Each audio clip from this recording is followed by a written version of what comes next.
পরমাত্মা শ্রীকৃষ্ণের বাণী গীতা শাস্ত্র বস্তুত গুরু শিষ্যের পরস্পর কথোপকথন।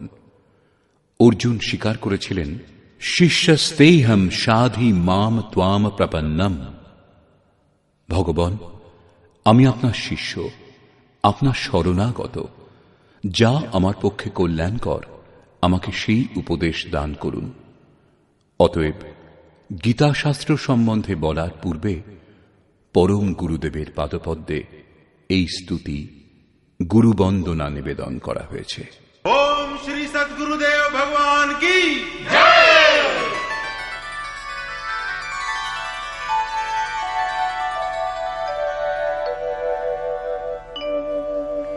জয় সদ্গুরুদেবম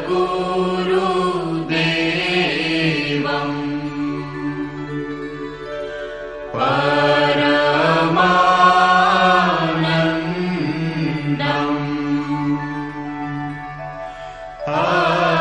আমার শরীরম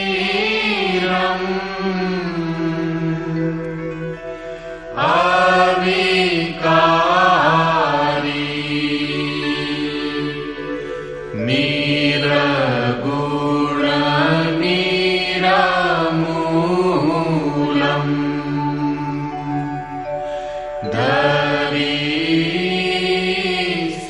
ধরিস্থূলম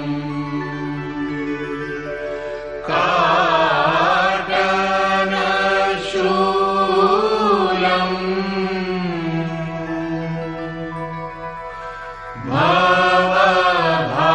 ভবভারি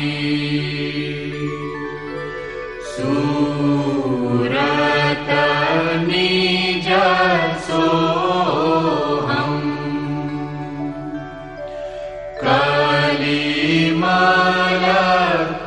কলিমলকোহম জনমন মোহন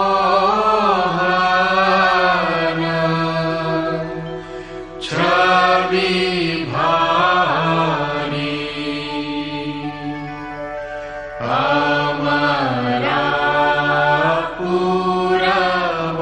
অমরাপুরবাসী সব সুখ রাশি সদা এক রস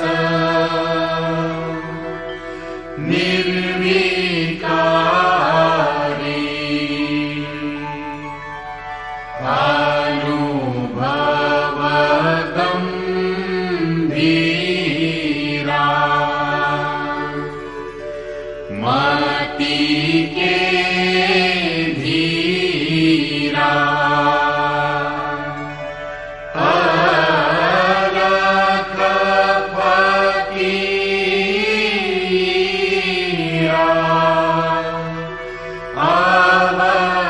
অবতারি যোগী অদ্বৈষ্টা ত্রি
संसारी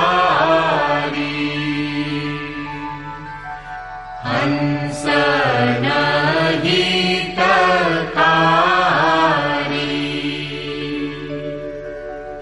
जग पगुधारी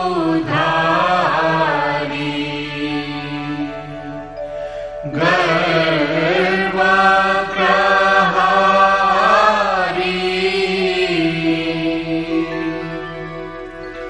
उपकारी सत पंथ चलायो भरम मिटायो रूप लखायो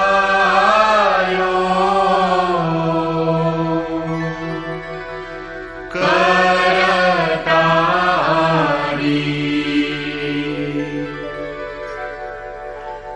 यह शिष्य है तेरो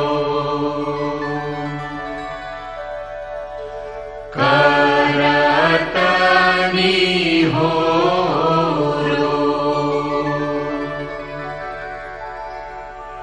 मोह पर हेरो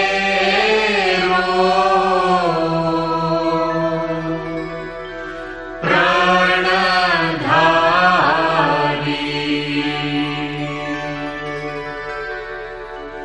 जय सद्गुरुदेवम्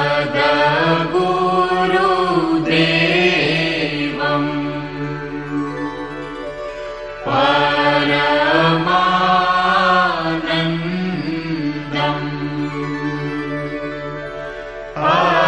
अमर शरीरम्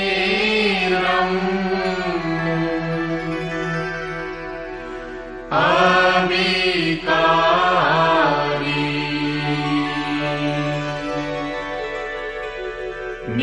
निरगुण निरमूलम्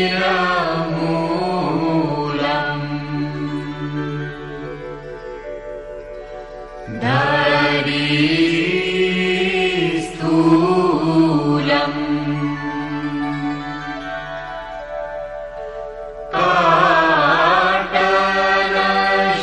पाटलशूलम्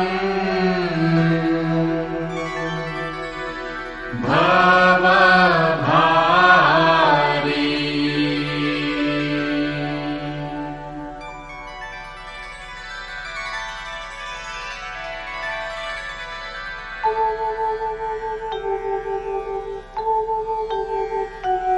ओम जय गुरुदेव जय गुरुदेव जय गुरुदेव जय गुरुदेव ओम जय गुरुदेव जय गुरुदेव जय गुरुदेव जय गुरुदेव ओम जय गुरुदेव जय गुरुदेव जय गुरुदेव जय गुरुदेव।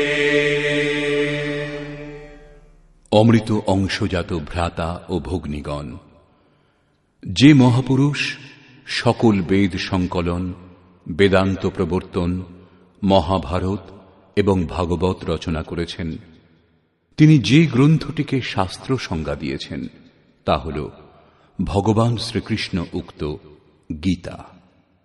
বর্তমানে বিভিন্ন ধরনের পূজা পদ্ধতি এবং পরস্পর বিরোধী সংগঠনগুলি ধর্মের নামে প্রচলিত, যদিও ধর্মের উদ্দেশ্যই হল একমাত্র পরমাত্মার অনুসন্ধান করা। সেই কল্যাণ স্বরূপ পরমাত্মা এক, তাঁকে লাভ করার নির্ধারিত ক্রিয়ার পালন করে যাওয়াই ধর্ম। যখন একমাত্র পরমাত্মা বিদ্যমান, তাঁকে লাভ করার ক্রিয়াও একটাই, তাহলে এত মত মতান্তর কেন? এর সমাধান করার জন্য প্রকাশিত হল যথার্থ গীতার সারাংশ, গীতার দিব্যবাণী। ধর্মের সহজ স্বরূপ এবং ধর্মলাভের জন্য নির্ধারিত ক্রিয়ার ক্রমবদ্ধ এবং সম্পূর্ণভাবে বর্ণিত যোগেশ্বর শ্রীকৃষ্ণ উক্ত এই গীতা শাস্ত্র। বিশ্বের প্রত্যেক মহাপুরুষ সাধনা সম্বন্ধে যেটুকু বলেছেন সে সমস্তই এবং বহু গোপনীয় স্থিতি অবস্থার স্পষ্ট বর্ণনা শুধুমাত্র গীতা শাস্ত্রেই রয়েছে। গীতা সম্পূর্ণ মানব জাতির কল্যাণের নির্বিবাদ শাস্ত্র। মহাভারতে এই সংকেত দেওয়া হয়েছে যে যখন কৌরব ও পাণ্ডবগণের সেনা পরস্পরের সম্মুখীন হয়েছিল তখন সমস্ত নিশাচর কৌরবগণের অন্তরে এবং সমস্ত দেবতা পাণ্ডবগণের অন্তরে প্রবেশ করেছিলেন। এই বলে মহর্ষি ব্যাস স্পষ্ট করলেন যে গীতা শাস্ত্রের পাত্রগুলি হয় দেবতা না হয় অসুর। সকল পাত্রই এক একটি প্রতীক। অনাদিকাল ধরে প্রত্যেক ব্যক্তির অন্তরে দৈব এবং আসুরিক দুটি প্রবৃত্তি বিদ্যমান। দৈব শক্তির সাহায্যে মানুষ যখন আত্মস্বরূপের দিকে অগ্রসর হয় তখন কাম, ক্রোধ, রাগ, দেশ ইত্যাদি আসুরিক বৃত্তিগুলি বাধারূপে আক্রমণ করে। এগুলি অতিক্রম করে যাওয়াকেই বাস্তবিক যুদ্ধ বলে। অর্জুন শ্রেয় লাভের জন্য ব্যাকুল ছিলেন। তাঁর দৃষ্টিতে শ্রেয় লাভের উপায় কুলধর্ম, পিণ্ডদান, বর্ণসংকর বর্জন, কুলক্ষয় থেকে রক্ষা পাওয়ার জন্য যুদ্ধ না করা ইত্যাদি ছিল। শুধুমাত্র এই শঙ্কাগুলির সমাধানের জন্য ভগবানকে 18 অধ্যায়ের গীতা শাস্ত্রের উপদেশ দান করতে হয়েছিল। অবশেষে জিজ্ঞাসা করেছিলেন, তোমার মোহ নাশ হয়েছে কি? অর্জুন স্বীকার করেছিলেন, ভগবান, আমার মোহ নাশ হয়েছে। এখন থেকে আমি সেইরূপ আচরণ করব যেরূপ ভগবান উপদেশ দান করেছেন। প্রকৃতপক্ষে এই সংশয় শুধু অর্জুনেরই ছিল তা নয়, এই সংশয় মানুষ মাত্রেরই যে হিতকর কোনটি, কোন উপায়ে শ্রেয় লাভ হবে। সেই জন্য স্ত্রী, পুরুষ, আবাল বৃদ্ধ বনিতা সকল মানুষের জন্য গীতা শাস্ত্রের 18টি অধ্যায়ের অনুশীলন এবং নিয়মিত পাঠ নিতান্ত আবশ্যক, যাতে ব্রহ্মবিদের স্মরণ অব্যাহত থাকে এবং শিশুদের অন্তরেও কল্যাণকর সংস্কারের সৃজন সম্ভব হয়। গীতা জ্ঞান লাভ না করে কোনো মানুষ ঈশ্বর লাভের পথে অগ্রসর হতে পারবে না। অক্ষয় সুখ, শাশ্বত শান্তি, ইহজগতে সমৃদ্ধি এমতো শঙ্কাগুলির সমাধানের জন্য গীতা শাস্ত্রের বাণী প্রচার করা হয়েছে। এই বাণী নিয়মিতভাবে শ্রবণ করে পরিজন এবং স্বজন সমুদয়কে সুসংস্কৃত করুন। বিশ্বের সকল দেশের অধিবাসীদের জন্য গীতা শাস্ত্র অমৃতবাহী। গীতা আপনার শাস্ত্র। এটা অত্যন্ত গৌরবের বিষয় যে 5000 বছরেরও বেশি অতিবাহিত হবার পর শ্রীকৃষ্ণের যথার্থ বাণী সম্বন্ধে আপনাকে অবগত করানো হচ্ছে। জন্ম জন্মান্তরের কুরীতিগ্রস্ত মনের আবিলতা দূর করে চিন্তনের প্রশস্ত পথে চলার জন্য যথার্থ গীতার এই দিব্য বাণী প্রাতঃকালে অবশ্যই পাঠ এবং শ্রবণ করুন। একমাত্র পরমাত্মাতে শ্রদ্ধা এবং সমর্পণের সংবাদবাহক গীতা শাস্ত্র সকলকে পবিত্র করার জন্য উন্মুক্তভাবে আহ্বান করেছে। বিশ্বের যে কোনো স্থানের নিবাসী, ধনী অথবা গরিব, কুলীন বা আদিবাসী, পুণ্যাত্মা এবং পাপী, স্ত্রী এবং পুরুষ, সদাচারী এবং অত্যন্ত দুরাচারী সবারই গীতায় প্রবেশের অধিকার রয়েছে। বিশেষ করে পাপীদেরই উদ্ধারের সুগম পথের নির্দেশ দিয়েছে গীতা শাস্ত্র। পুণ্যাত্মাগণ তো সবসময়ই ভজনা করেন।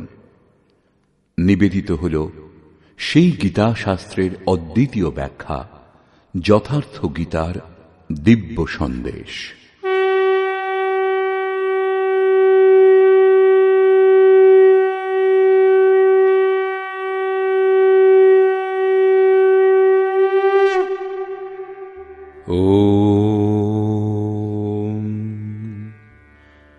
শ্রী পরমাত্মনে নমঃ।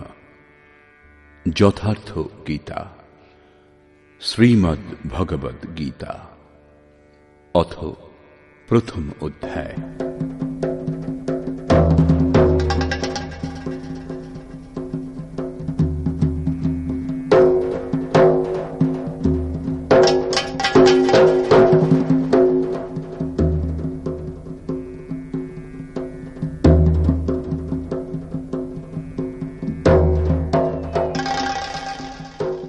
ধৃতরাষ্ট্র উবাচ।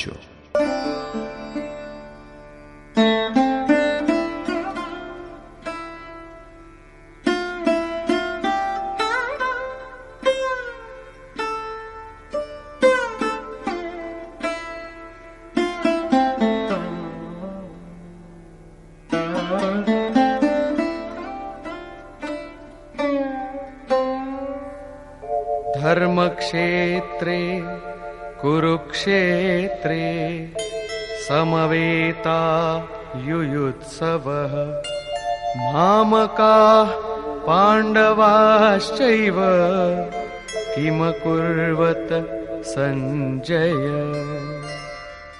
ধৃতরাষ্ট্র জিজ্ঞাসা করলেন, হে সঞ্জয়, ধর্মভূমি কুরুক্ষেত্রে যুদ্ধার্থে সমবেত হয়ে আমার এবং পাণ্ডুর পুত্রগণ কি করল? অজ্ঞানরূপ ধৃতরাষ্ট্র এবং সংযমরূপ সঞ্জয়। অজ্ঞান মনের অন্তরালে থাকে। অজ্ঞানাবৃত মন ধৃতরাষ্ট্র জন্মান্ধ, কিন্তু সংযমরূপ সঞ্জয়ের মাধ্যমে তিনি দেখেন ও শোনেন। তিনি জানেন যে পরমাত্মাই একমাত্র সত্য। যতক্ষণ পর্যন্ত ধৃতরাষ্ট্র থেকে উৎপন্ন মোহরূপ দুর্যোধন জীবিত থাকে, ততক্ষণ এর দৃষ্টি সদা সর্বদা কৌরবগণের উপরেই থাকে, অর্থাৎ বিকারের উপরেই থাকে। শরীর একটি ক্ষেত্র। যখন হৃদয় রাজ্যে দৈবী গুণসমূহের বাহুল্য ঘটে, তখন এই শরীর ধর্মক্ষেত্রে পরিণত হয়, এবং যখন এতে আসরিক প্রবৃত্তির বাহুল্য ঘটে, তখন এই শরীর কুরুক্ষেত্রে পরিণত হয়। কুরু অর্থাৎ কর, এই শব্দ আদেশাত্মক। শ্রীকৃষ্ণ বলছেন, প্রকৃতিজাত তিনটি গুণের বশীভূত হয়েই মানুষ কর্ম করে। ক্ষণমাত্র কর্ম না করে থাকতে পারে না। গুণত্রয় তাকে দিয়ে করিয়ে নেয়। ঘুমন্ত অবস্থাতেও কর্ম বন্ধ হয় না, সেটিও সুস্থ দেহের আবশ্যক খোরাক মাত্র। এই তিন গুণ মানুষকে দেবতা থেকে শুরু করে কীট পর্যন্ত দেহের বন্ধনেই আবদ্ধ করে। যতক্ষণ প্রকৃতি এবং প্রকৃতিজাত গুণ জীবিত, ততক্ষণ কুরু সক্রিয় থাকবে। অতএব জন্মমৃত্যুময় এই ক্ষেত্র, বিকারযুক্ত এই ক্ষেত্রই কুরুক্ষেত্র, এবং পরম ধর্ম পরমাত্মাতে প্রবেশ প্রদান করতে পারে যে পুণ্যময় প্রবৃত্তিসমূহ, সেই পুণ্যময় প্রবৃত্তিসমূহের অর্থাৎ পাণ্ডবের ক্ষেত্রই ধর্মক্ষেত্র।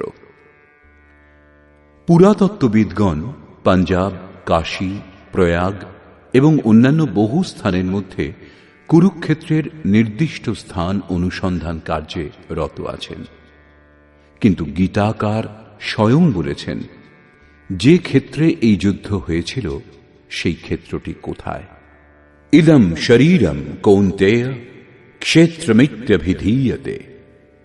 অর্জুন, এই দেহই ক্ষেত্র, এবং যিনি একে জানেন এবং আয়ত্তের অধীনে আনতে পারেন, তিনিই ক্ষেত্রজ্ঞ। এরপর তিনি ক্ষেত্রের বিস্তার সম্বন্ধে বললেন, যাতে 10টি ইন্দ্রিয়, মন, বুদ্ধি, অহংকার, 5টি বিকার এবং 3টি গুণের বর্ণনা আছে। এই দেহই ক্ষেত্র, এক মল্লভূমি। এর মধ্যে যুদ্ধাভিলাষী প্রবৃত্তি 2টি, দৈবী সম্পদ এবং আসুরী সম্পদ। পাণ্ডুর সন্তানগণ এবং ধৃতরাষ্ট্রের সন্তানগণ, স্বজাতীয় এবং বিজাতীয় প্রবৃত্তিসমূহ। তত্ত্বদর্শী মহাপুরুষের শরণাগত হলে এই দুই প্রবৃত্তির মধ্যে সংঘর্ষের সূত্রপাত হয়। একেই ক্ষেত্রজ্ঞের সংঘর্ষ এবং প্রকৃত যুদ্ধ বলা হয়। ইতিহাসের পাতা বিশ্বযুদ্ধের কাহিনীতে পরিপূর্ণ, কিন্তু সেই সব যুদ্ধে যারা বিজয়ী হয়েছেন তারা কেউই শাশ্বত বিজয়ী হননি। এর মধ্যে প্রতিহিংসা ছিল। প্রকৃতিকে শান্ত করে প্রকৃতির ঊর্ধ্বের সত্তার দিগদর্শন করা এবং তাতে প্রবেশ করাই প্রকৃত বিজয়। এই হল শাশ্বত বিজয়, যার পশ্চাতে পরাজয় নেই। একেই বলে মুক্তি, যার পর জন্ম মৃত্যুর বন্ধন নেই। এইভাবে অজ্ঞানে আবৃত প্রত্যেক মন সংযমের দ্বারা জানতে পারে ক্ষেত্রজ্ঞের যুদ্ধের পরিণাম কি হয়। যার যেমন সংযম বৃদ্ধিপ্রাপ্ত হয় তেমনি তার দৃষ্টি খুলতে থাকে। সঞ্জয় উবাচ।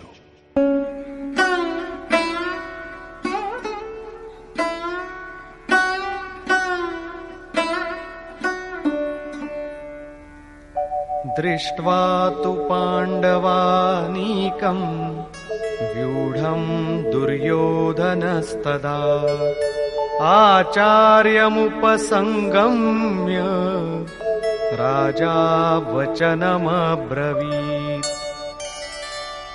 সেই সময় রাজা দুর্যোধন ব্যূহ রচনাযুক্ত পাণ্ডবগণের সেনাকে দেখে দ্রোণাচার্যের কাছে গিয়ে এই কথা বললেন। দ্বৈতের আচরণই দ্রোণাচার্য।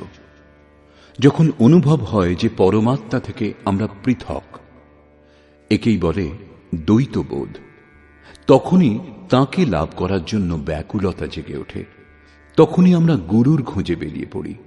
দুই প্রবৃত্তির মধ্যে একেই প্রাথমিক গুরু বলা যেতে পারে, যদিও পরে যোগেশ্বর শ্রীকৃষ্ণই সদ্গুরু হবেন, যিনি যোগের পূর্ণ স্থিতি প্রাপ্ত মহাপুরুষ।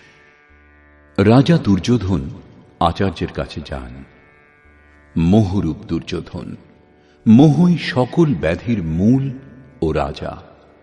দুর্যোধন দূর অর্থাৎ দূষিত, যৌধন অর্থাৎ সেই ধন। আত্মিক সম্পত্তি স্থির সম্পত্তি, তাতে যে আবিলতা সৃষ্টি করে তা মোহ। এই মোহ প্রকৃতির দিকে আকৃষ্ট করে এবং প্রকৃত জ্ঞানের জন্য প্রেরণাও প্রদান করে। মোহ আছে বলেই জানার প্রশ্নও আছে, অন্যথা সকলই পূর্ণ। অতএব ব্যূহ রচনাযুক্ত পাণ্ডবগণের সেনাকে দেখে, অর্থাৎ পুণ্যজাত স্বজাতীয় বৃত্তিসমূহকে সংগঠিত দেখে মোহরূপ দুর্যোধন প্রথম গুরু দ্রোণের কাছে গিয়ে বললেন, पश्यैतां पाण्डुपुत्राणाम् आचार्यमहतीं च मूम् व्यूढां द्रुपदपुत्रेण तव शिष्येण धीमता। হে আচার্য, আপনার বুদ্ধিমান শিষ্য দ্রুপদ পুত্র ধৃষ্টদ্যুম্ন দ্বারা বুহাকার রচিত পাণ্ডুপুত্রগণের এই বিপুল সৈন্য সমাবেশ দর্শন করুন। শাশ্বত অচল পদে আস্থা রাখতে পারে যে দৃঢ় মন, তাকে বলে ধৃষ্টদ্যুম্ন। একেই বলে পুণ্যময় প্রবৃত্তি সমূহের নায়ক। সাধন কঠিন ন মন কর টেকা। সাধন কঠিন নয়, মন দৃঢ় হওয়া কঠিন। এবার বললেন সেনার বিস্তার। अत्र शूरा महेश्वासा भीमार्जुनसमायुधि युयुधानो विराटश्च द्रुपदश्च महारथः। এই সেনার মধ্যে মহেশবাসা, মহান ঈশ্বর তত্ত্বে অবস্থিতি প্রদান করতে সক্ষম যে ভাবরূপ ভীম, অনুরাগরূপ অর্জুন, এদের সমকক্ষ অনেক শূরবীর যেমন সাত্ত্বিকতারূপ সাত্ত্বকী, বিরাট সর্বত্র ঈশ্বরীয় ভাবপ্রবাহের ধারণা, মহারথী রাজা দ্রুপদ অর্থাৎ অচল স্থিতি, এবং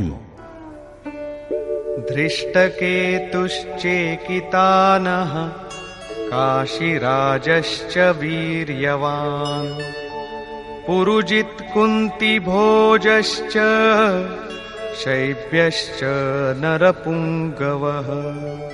ধৃষ্টকেতু দৃঢ় কর্তব্য, চেকিতান মন যেখানেই যাক বলপূর্বক সেখান থেকে আকর্ষণ করে ইষ্টে স্থির করা, কাশীরাজ কায়ারূপ কাশীতেই সেই সাম্রাজ্য, পুরুজিত স্থূল সূক্ষ্ম ও কারণ শরীরকে জয় করতে সাহায্য করে যে সেই পুরুজিত, কুন্তিভোজ কর্তব্যের দ্বারা জগতের উপর জয়লাভ, নরের মধ্যে শ্রেষ্ঠ, শৈব্য অর্থাৎ সত্য ব্যবহার। युधामन्युश्च विक्रान्तः उत्तमौजाश्च वीर्यवान् सौभद्रो द्रौपदेयाश्च सर्व एव महारथाः। এবং পরাক্রমশালী যুধামন্যু, যুদ্ধের অনুরূপ মনের বোধ, উত্তমৌজাহ শুভকামনায় মগ্ন সুভদ্রা পুত্র অভিমন্যু। শুভ আধার লাভ হলে মন ভয়মুক্ত হয়ে যায়। এরূপ শুভ আধার প্রাপ্ত অভয় মন ধ্যানরূপ দ্রৌপদীর পঞ্চপুত্র, বাৎসল্য, লাবণ্য, সহৃদয়তা, সৌম্যতা, স্থিরতা। এরা সকলেই এক একজন মহারথী। সাধন পথে সম্পূর্ণ যোগ্যতার সঙ্গে চলার শক্তি এরাই যোগায়। এইভাবে রাজা দুর্যোধন পাণ্ডব পক্ষের 15-20টি নামের উল্লেখ করলেন, যেগুলি দৈবী সম্পদের গুরুত্বপূর্ণ অঙ্গ। বিজাতীয় প্রবৃত্তির রাজা হওয়া সত্ত্বেও মোহই স্বজাতীয় প্রবৃত্তিসমূহকে অনুভব করতে বাধ্য করে। এরপর দুর্যোধন নিজের পক্ষের সংক্ষিপ্ত বর্ণনা করলেন। এই যুদ্ধ পার্থিব যুদ্ধ হলে সসৈন্য দলের সংখ্যা বাড়িয়ে বলতেন, বিকারের সংখ্যা কম প্রদর্শিত করলেন, যেহেতু এই বিকারগুলিকেই জয় করতে হবে। এরা বিনাশশীল। কেবল 5-7টি বিকার সম্বন্ধেই বলা হয়েছে, যাদের অন্তরালে বহির্মুখী প্রবৃত্তিসমূহ বিদ্যমান, যেমন अस्माकं तु विशिष्टाये तान्निबोध द्विजोत्तम नायका मम सैन्यस्य संज्ञार्थं तान् ब्रवीमि ते। হে দ্বিজোত্তম, আমাদের পক্ষে যে সকল বিশিষ্ট যোদ্ধা ও সেনাপতি আছেন তাদেরকে অবগত হন। আপনার অবগতির জন্য তাদের নাম বলছি। বাহ্য যুদ্ধে সেনাপতির জন্য দ্বিজোত্তম সম্বোধন অপ্রাসঙ্গিক। বস্তুত গীতাশাস্ত্রে অন্তঃকরণের 2টি প্রবৃত্তির সংঘর্ষের বর্ণনা করা হয়েছে, যেখানে দ্বৈতের আচরণই হল দ্রোণ। যতক্ষণ আমরা লেশমাত্র আরাধ্য থেকে পৃথক, ততক্ষণ প্রকৃতি বিদ্যমান, দ্বৈত বিদ্যমান। এই দ্বিকে জয় করার প্রেরণা প্রথম গুরু দ্রোণাচার্যের কাছে পাওয়া যায়। অপূর্ণ শিক্ষাকে সম্পূর্ণভাবে জানার প্রেরণা প্রদান করে। এটা পূজাস্থান নয়, এখানে শৌর্য সূচক সম্বোধন হওয়া উচিত। বিজাতীয় প্রবৃত্তির কে কে নায়ক?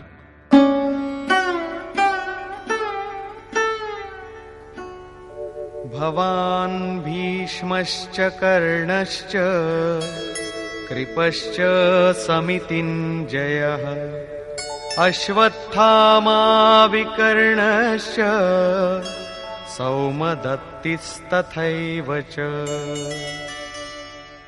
একজন স্বয়ং আপনি, অর্থাৎ দ্বৈতের আচরণ রূপ দ্রোণাচার্য। ভ্রমরূপ পিতামহ ভীষ্মও আছেন। এই বিকারসমূহ ভ্রম থেকে উৎপন্ন হয়, শেষ পর্যন্ত জীবিত থাকে। তাই পিতামহ সম্পূর্ণ সেনার মৃত্যুর পরেও জীবিত ছিলেন। শরশয্যায় অচৈতন্য অবস্থাতে ছিলেন, তবুও জীবিত ছিলেন। একেই বলে ভ্রমরূপ ভীষ্ম। ভ্রম শেষ পর্যন্ত বেঁচে থাকে।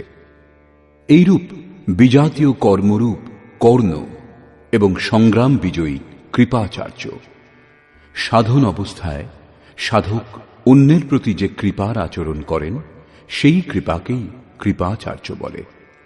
ভগবান কৃপাধাম এবং ঈশ্বর প্রাপ্তির পর মহাপুরুষের স্বরূপও তদ্রূপ।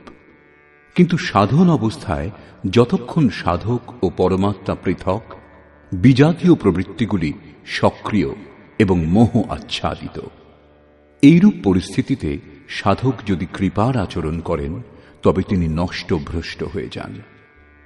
সীতা দয়া করেছিলেন, তার পরিবর্তে তাকে কিছুকাল লঙ্কায় প্রায়শ্চিত্ত করতে হয়েছিল।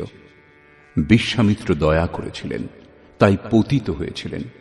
যোগসূত্রকার মহর্ষি পতঞ্জলিও এই কথাই বলেছেন, তে সমাধা উপসর্গা ব্যুত্থানে সিদ্ধয়ঃ, অর্থাৎ ব্যুত্থানকালে যোগলব্ধ শক্তি প্রকট হয়। প্রকৃতপক্ষে সেগুলি সিদ্ধাই, কিন্তু কৈবল্য প্রাপ্তির পথে এই সিদ্ধাই তত বড়ই বাধা যতটা কাম, ক্রোধ, লোভ, মোহ প্রভৃতি। গোস্বামী তুলসীদাসেরও সেই একই নির্ণয়। ছোরত গ্রন্থি জানি খগরায়া বিঘ্ন অনেক করই তব মায়া ঋদ্ধি সিদ্ধি প্রেরই বহু ভাই বুদ্ধি লোভ দিখাবহি আই। মায়া অনেক বিঘ্ন সৃষ্টি করে, শক্তি প্রদান করে, এমনকি সিদ্ধে পরিণত করে। এইরূপ সিদ্ধ সাধক যদি পাশ দিয়ে শুধু হেঁটে যান, তাহলে মরণাপন্ন রোগীও বেঁচে ওঠে। সেই রোগী যদিও সুস্থ হয়ে ওঠে, কিন্তু সাধক যদি সেটা নিজের অবদান বলে মনে করেন, তাহলে তিনি নিশ্চয়ই নষ্ট ভ্রষ্ট হয়ে যাবেন। একজন রোগীর স্থানে হাজার হাজার রোগী তাকে ঘিরে ধরবে এবং ভজন চিন্তনের ক্রম অবরুদ্ধ হয়ে যাবে। পথভ্রান্ত হতে হতে প্রকৃতির বাহুল্য হবে। যদি লক্ষ্য দূরে এবং সাধক কৃপা করেন, তবে কৃপার একার আচরণই সমিতিঞ্জয়, অর্থাৎ সমস্ত সেনাবাহিনীকে জয় করবে। এই কারণে যতক্ষণ সাধক পূর্ণতা লাভ না করছেন, ততক্ষণ এই সব থেকে সাবধান থাকা দরকার। দয়া বিনু সন্ত কসাই দয়া করি তো আফত আই, অর্থাৎ দয়া না করলে সাধু ব্যক্তি কসাইয়ের সমতুল্য, আর দয়া প্রদর্শন করলেও অধঃপতনের সম্ভাবনা। এইরূপ আসক্তিরূপ অশ্বত্থামা। জগতের অর্থাৎ জাগতিক যে কোনো বস্তুর প্রতি আকর্ষণকেই আসক্তি বলে। দ্বৈতের আচরণই দ্রোণাচার্য। এই দ্বৈতই আসক্তির জন্মদাতা। শস্ত্রধারী অবস্থাতে আচার্য দ্রোণকে বধ করা সম্ভব ছিল না, তিনি অজেয় ছিলেন। ভগবান শ্রীকৃষ্ণ বলেছিলেন, কৌরব পক্ষের একটি হাতির নাম অশ্বত্থামা। ভীম সেই হাতিটিকে হত্যা করেছে। অশ্বত্থামা মারা গিয়েছে, এইরূপ ঘোষণা করুন। এই অপ্রিয় ঘটনার কথা শুনে আচার্য মর্মাহত হয়ে শিথিল হয়ে যাবেন। সেটাই তাকে বধ করার উপযুক্ত সময়। ভীম হাতিটিকে বধ করে হত্যা করে প্রচার করেছিলেন, অশ্বত্থামা মারা গিয়েছে।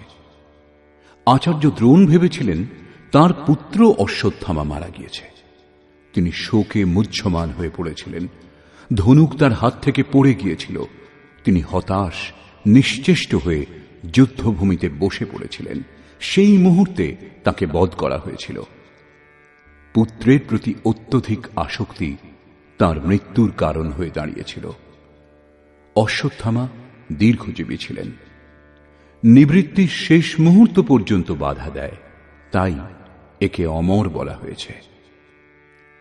বিকল্পরূপ বিকর্ণ। সাধনার উন্নত অবস্থাতে মনে কিছু অসাধারণ কল্পনার উদয় হয়।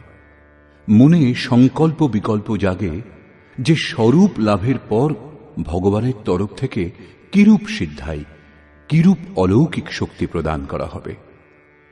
সাধক ঈশ্বর চিন্তনের পরিবর্তে ঈশ্বরের ঐশ্বর্যের চিন্তা করতে শুরু করেন, যদিও সাধকের উচিত একাগ্র হয়ে কর্ম করে যাওয়া। ফললাভের কামনা করা উচিত নয়, কিন্তু যখন তিনি সিদ্ধায় অর্থাৎ যোগলব্ধ শক্তির কামনা করতে শুরু করেন, তখন এইরূপ মনোভাব অর্থাৎ বিকল্পকেই বিকর্ণ বলে। এই কল্পনাগুলি অসাধারণ, কিন্তু সাধনাতে ভয়ঙ্করভাবে বাধা দেয়। ভ্রম উৎপাদক শ্বাসই হল ভূরিশ্রবা। সাধনা স্তর উন্নত হলে সকলেই সাধকের প্রশংসা করতে শুরু করেন, বলে ইনি মহাত্মা, ইনি সিদ্ধ পুরুষ, দিব্য গুণের অধিকারী। তার সমক্ষে লোকপালও বিনীত হয়ে যান।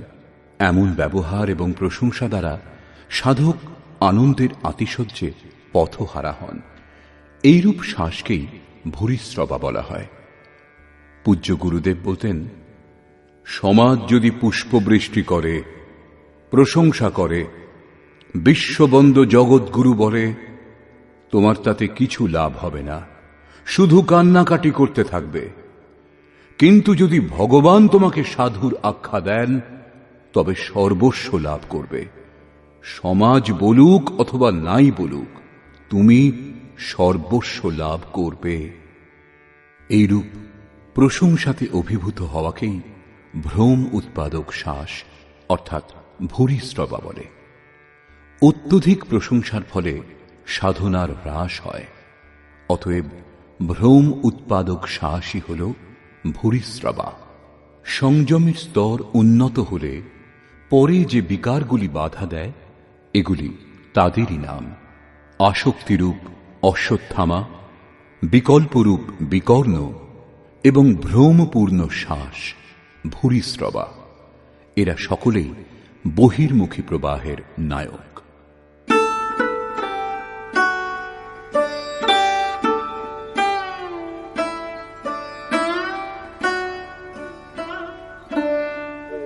अन्ये च बहवः शूराः मदर्थे त्यक्तजीविताः नानाशस्त्रप्रहरणाः सर्वे युद्धविशारदाः।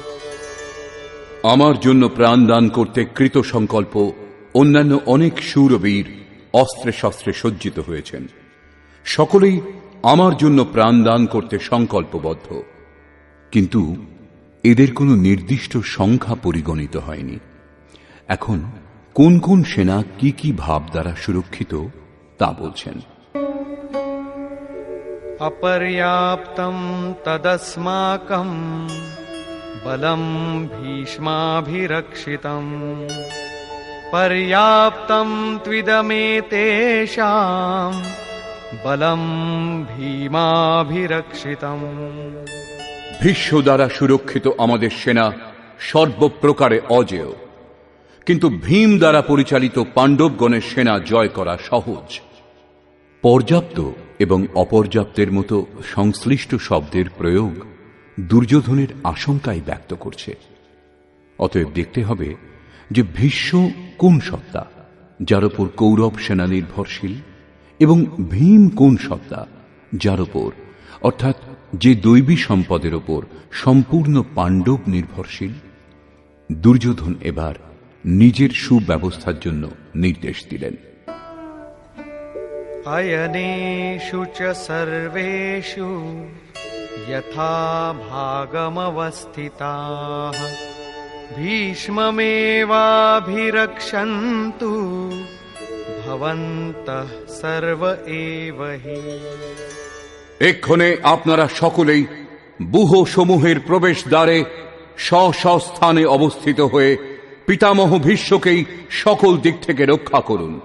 যদি ভীষ্ম জীবিত থাকেন তাহলে আমরা অজেয়। সেই জন্য আপনারা সকলে পাণ্ডবগণের সঙ্গে যুদ্ধ না করে কেবল ভীষ্মকেই রক্ষা করুন।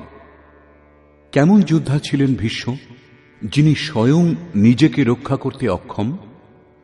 কৌরব সেনাকে তাঁর রক্ষার ব্যবস্থা করতে হচ্ছিল। এটা কোনো বাহ্য যুদ্ধ নয়, ভ্রমই ভীষ্ম। যতক্ষণ ভ্রম বিদ্যমান ততক্ষণ বিজাতীয় প্রবৃত্তিগুলি, অর্থাৎ কৌরব অজেয়।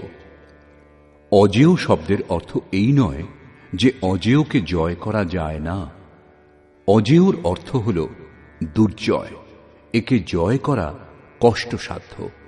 মহা অজয় সংসার রিপু जीति सकई सो वीर। যখন ভ্রম মিটে যায় তখন অবিদ্যা অস্তিত্ববিহীন হয়ে পড়ে। মোহ ইত্যাদি যা কিছু আংশিক পরিমাণে টিকে থাকে তাও শীঘ্রই শেষ হয়। ভীষ্মের ছিল ইচ্ছা মৃত্যু, ইচ্ছাই ভ্রম, এবং এই ইচ্ছার সমাপ্তি ও ভ্রম দূর হওয়া একই ব্যাপার। একথাই সন্ত কবীর সরলভাবে বলেছেন, ইচ্ছা কায়া ইচ্ছা মায়া ইচ্ছা জগ উপজায়া, কহ কবীর যে ইচ্ছা বিবর্জিত তা কা পার না পায়া। যেখানে ভ্রম নেই তা অপার ও অব্যক্ত। এই দেহের জন্মের কারণ ইচ্ছা, ইচ্ছাই মায়া, এবং ইচ্ছাই এই জগতের উৎপত্তির কারণ। সো কাময়ত তदैक्षत বহুস্যাং প্রজায়েয় ইতি। কবির বলেছেন, যিনি সর্বপ্রকার কামনা রহিত, তিনকা পার না পায়া। তিনি অপার, অনন্ত, অসীম তত্ত্ব উপলব্ধি করেন। यो कामो निष्काम आप्तकाम आत्मकामो न तस्य प्राणा उत्क्रामन्ति ब्रह्मैव सन् ब्रह्मप्येति। যিনি কামনা রহিত, আত্মাতে স্থির আত্মস্বরূপ, তার কখনো পতন হয় না, তিনি ব্রহ্মে একীভূত হন। সাধনের আরম্ভে ইচ্ছাগুলি অনন্ত হয়। এই অনন্ত ইচ্ছার শেষ হতে হতে অবশেষে পরমাত্মা প্রাপ্তির শেষ ইচ্ছা বাকি থাকে। যখন এই ইচ্ছাও পূর্ণ হয় তখন ইচ্ছার বিলুপ্তি ঘটে। যদি এর থেকেও শ্রেষ্ঠ কোনো বস্তুর অস্তিত্ব থাকত তাহলে তা লাভ করার ইচ্ছা অবশ্যই জেগে উঠত। যখন এর চেয়ে শ্রেষ্ঠ কিছু নেই তখন ইচ্ছাও সমূলে বিনষ্ট হয়, এবং ইচ্ছার বিলুপ্তির সঙ্গে সঙ্গে ভ্রম ও নাশ হয়। একেই ভীষ্মের ইচ্ছা মৃত্যু বলে। এইভাবে ভীষ্ম দ্বারা সুরক্ষিত আমাদের সেনা সর্বপ্রকারে অজেয়। যতক্ষণ ভ্রম দূর না হয় ততক্ষণ অবিদ্যা সক্রিয় থাকে। ভ্রম দূর হলে অবিদ্যা ক্রিয়াহীন হয়ে যায়। ভীম দ্বারা পরিচালিত এদের সেনাকে জয় করা সহজ। ভাবরূপী ভীম ভাবে বিদ্যতে দেবঃ। ভাবে সেই ক্ষমতা আছে যা অবিদিত পরমাত্মাকেও প্রত্যক্ষ করতে সাহায্য করে। ভাববস্য ভগবান সুখ নিধান করুণা আয়ন। শ্রীকৃষ্ণ একেই শ্রদ্ধা বলেছেন। ভাবের সাহায্যে ভগবানকেও বশ করা সম্ভব। এর দ্বারাই পুণ্যময় প্রবৃত্তিসমূহের বিকাশ হয়। এই ভাব পুণ্যের সংরক্ষক এবং এত বলবান যে পরম দেব পরমাত্মাকেও গোচরে এনে দেয়। অন্যদিকে অতি কোমলও। আজকের ভাব কাল অভাবে বদলাতে দেরি লাগে না। আজ আপনি বলছেন যে মহারাজজি খুব ভালো, কাল হয়তো বলবেন, না, আমি দেখেছি মহারাজজি ক্ষীর খান। ঘাস পাত যে খাত হ্যাঁ তিনহি সতাওই কাম, দুধ মালাই খাত যে তিন কি জানে রাম। অর্থাৎ তৃণভোজীদেরও কাম তাড়না দেয়। যারা দুধ মালাই খান ঈশ্বর তাদেরই স্মরণ দেন। ইষ্টের আচরণে লেশমাত্র ত্রুটি বোধ হলে ভাব টলে ওঠে। পুণ্যময় প্রবৃত্তিসমূহ বিচলিত হয়। ইষ্টের সঙ্গে যে সম্বন্ধ তা ছিন্ন হয়। তাই ভীম দ্বারা রক্ষিত তাদের সেনা জয় করা সহজ। মহর্ষি পতঞ্জলিরও সেই একই নির্ণয়। স তু দীর্ঘকাল নৈরন্তর্য সৎকারা সেবিত দৃঢ়ভূমি। অর্থাৎ দীর্ঘকাল পর্যন্ত নিরন্তর শ্রদ্ধা ভক্তিপূর্বক সাধন করে গেলেই অভ্যাস দৃঢ় হয়।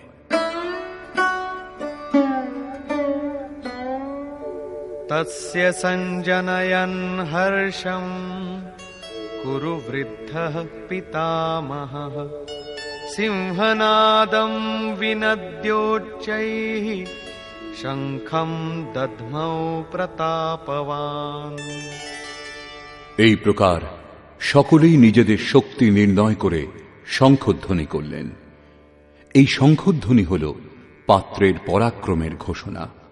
যুদ্ধ জয়ের পর কোন পাত্র আপনাকে কি দেবে? কৌরবগণের মধ্যে বৃদ্ধ প্রতাপবান ভীষ্ম দুর্যোধনের হৃদয়ে হর্ষ উৎপন্ন করে উচ্চৈঃস্বরে সিংহনাদের সমান ভয়প্রদ শঙ্খ বাজালেন। সিংহ প্রকৃতির ভয়াবহ দিকের প্রতীক। ঘোর জঙ্গলের নীরব স্থানে নির্জনে সিংহের গর্জন যদি কানে আসে, তাহলে দেহের লোম খাড়া হয়ে যাবে, ভয়ে হৃদয় কাঁপতে শুরু করবে। যদিও সিংহ থেকে আপনি বহু দূরে। ভয় প্রকৃতিজাত, পরমাত্মায় তার স্থান নেই, কারণ পরমাত্মা অভয় সত্তা। ভ্রমরূপ ভীষ্ম বিজয়ী হলে প্রকৃতির যে ভয়ারণ্যের মধ্যে আপনি আছেন, তার থেকেও ভয়ঙ্কর ভয়ের আবরণ আপনাকে ঢেকে ফেলবে। ভয়ের আরো একটি স্তর বৃদ্ধি পাবে, ভয়ের আবরণ আরো ঘন হয়ে উঠবে। এছাড়া ভ্রম আর কিছু দিতে পারে না। অতএব প্রকৃতি থেকে নিবৃত্তি গন্তব্যে যাওয়ার পথ।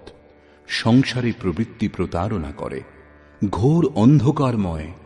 এর বেশি কোনো ঘোষণা কৌরবদের নেই।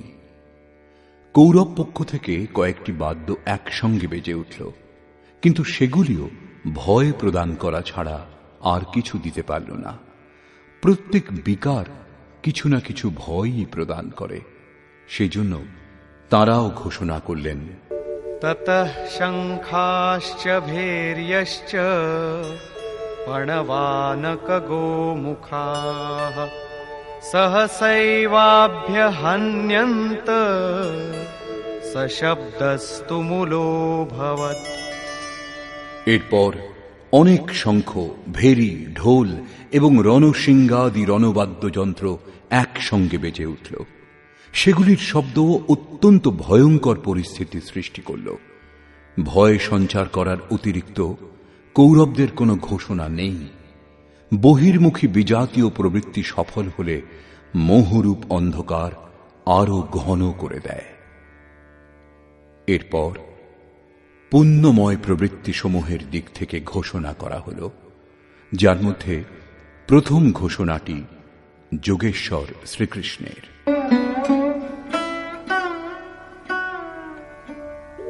ততঃ শ্বেতৈর্হয়ৈর্যুক্তে মহতি স্যন্দনে স্থিতৌ মাধবঃ পাণ্ডবশ্চৈব দিব্যৌ শঙ্খৌ প্রদধ্মতু। অতঃপর শ্বেতাশ্বযুক্ত, অর্থাৎ যাতে বিন্দুমাত্র কালিমা বা দোষ ছিল না, শ্বেতবর্ণ সাত্ত্বিক এবং নির্মলতার প্রতীক, মহতি স্যন্দনে উত্তম রথে উপবিষ্ট যোগেশ্বর শ্রীকৃষ্ণ এবং অর্জুনও অলৌকিক শঙ্খ বাজালেন। অলৌকিকের অর্থ লোকাতীত। মৃত্যুলোক, দেবলোক, ব্রহ্মলোক, জন্ম মৃত্যুর ভয় যত দূর পর্যন্ত, সেই সমস্ত লোকের অতীত পারলৌকিক, পারমার্থিক স্থিতি প্রদান করার ঘোষণা যোগেশ্বর শ্রীকৃষ্ণ করলেন। সোনা, রূপ অথবা কাঠের রথ ছিল না, সেই রথ অলৌকিক ছিল, সেই শঙ্খ অলৌকিক ছিল। অতএব ঘোষণাও অলৌকিক। একমাত্র ব্রহ্মলোক সমস্ত লোকের ঊর্ধ্বে স্থিত। সরাসরি ব্রহ্মলোকের সঙ্গে সম্পর্ক স্থাপন করাবার ঘোষণা করলেন। কি রূপে তিনি এই স্থিতি প্রদান করবেন? পাঞ্চজন্যম ঋষিকেশো দেবদত্তম ধনঞ্জয়ঃ পৌণ্ড্রম দধ্মৌ মহাশঙ্খম भीमकर्मावृकोदरः। ঋষিকেশ, যিনি হৃদয়ের সর্বস্বের জ্ঞাতা, সেই শ্রীকৃষ্ণ পাঞ্চজন্য শঙ্খ বাজালেন। পাঁচটি জ্ঞানেন্দ্রিয়কে অর্থাৎ শব্দ, স্পর্শ, রূপ, রস, গন্ধ, পঞ্চতন্মাত্রার রসে জড়িয়ে স্বজন অর্থাৎ ভক্তের শ্রেণীতে দাঁড় করাবার ঘোষণা করলেন। ভয়ঙ্করভাবে ভ্রান্ত ইন্দ্রিয় সমূহকে সংযত করে সেবকের শ্রেণীতে দাঁড় করানো হৃদয়ের প্রেরক সদ্গুরুর কৃপা। শ্রীকৃষ্ণ যোগেশ্বর সদ্গুরু ছিলেন। শিষ্যস্তেহং, ভগবান আমি আপনার শিষ্য। বাহ্য বিষয়বস্তুকে ত্যাগ করে ধ্যানে ইষ্টের অতিরিক্ত অন্য কিছু দেখা, শোনা ও স্পর্শ না করা সদ্গুরুর প্রভাব সঞ্চারণের উপর নির্ভর করে। দেবদত্যম ধনঞ্জয়, দৈবী সম্পত্তিকে অধীনে করে যে অনুরাগ, সেই অনুরাগই অর্জুন। ইষ্টের অনুরূপ শ্রদ্ধা, যাতে বিরহ, বৈরাগ্য ও অশ্রুপাত হয়। যেমন গদগদ গিরা নয়ন বহ নীরা, রোমাঞ্চ হয় যখন অন্তরে ইষ্ট ছাড়া অন্য কোনো বিষয়বস্তুর লেশমাত্র সংঘর্ষ হয় না, তখন এই অবস্থাকে অনুরাগ বলা হয়। এত দূর সফল হবার পরেই দৈবী সম্পদের ওপর প্রভুত্ব লাভ করা সম্ভব, যা পরম দেব পরমাত্মাতে একীভূত হতে সাহায্য করে। এর আরেক নাম ধনঞ্জয়। এক ধন পার্থিব সম্পত্তি, যা দিয়ে শরীর নির্বাহের ব্যবস্থা করা হয়। আত্মার সঙ্গে এর কোনো সম্বন্ধ নেই। এছাড়া স্থির আত্মিক সম্পত্তি নিজ সম্পত্তি। বৃহদারণ্যকোপনিষদে যাজ্ঞবল্ক্য মৈত্রেয়ীকে এই উপদেশ দিলেন, ধনসম্পন্ন পৃথিবীর স্বামিত্ব দ্বারাও অমৃতত্বের প্রাপ্তি সম্ভব নয়। এর উপায় হল আত্মিক সম্পত্তি। ঘোর কর্মা ভীম পৌণ্ড্র অর্থাৎ প্রীতি নামক মহাশঙ্খ বাজালেন। ভাবের উদ্গম এবং নিবাস স্থান হৃদয়, তাই এর আরেক নাম বৃকোদর।